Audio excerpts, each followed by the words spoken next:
दादा. हा बोला. 2 चहा 2 कॉफी द्या. देतो. आणि खाऊ काय मिळतं? वडापाव, भजी. भजी द्या. ठीक आहे, आणतो.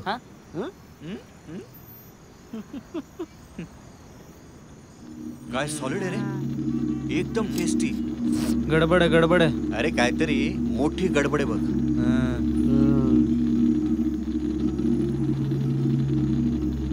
साहेब द्या. हे वडा खराब आहे पण समोरची चटणीला वारी आहे. Coffee madam. पळवून आणलेली दिसते. वड्याबरोबर पाव पण आणलाय. खा बाबा खा. काय मस्त आहे ना. ए हिरो, काय टेस्टी आहे ना. भजी खातात भजी. हे बघा भाऊ, भाऊ का म्हणतो हा. मध्ये काय बोलू नका, मी बघताय यांच्याकडे. ए बबन, तू बस जरा शांत, कळलं ना.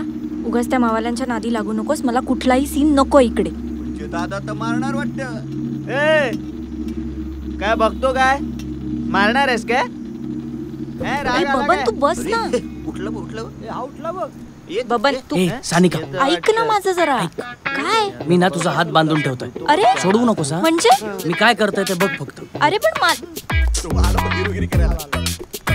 भाऊ काय ना, ती माझ्या नात्यात लागत नाही.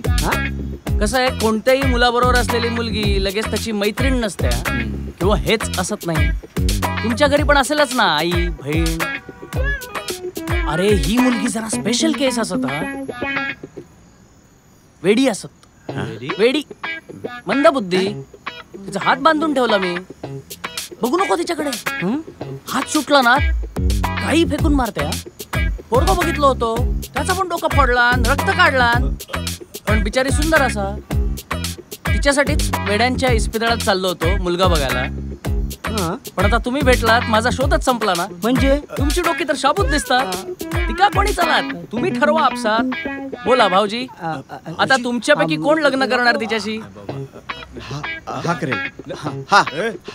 हा मी नाही मला नाही.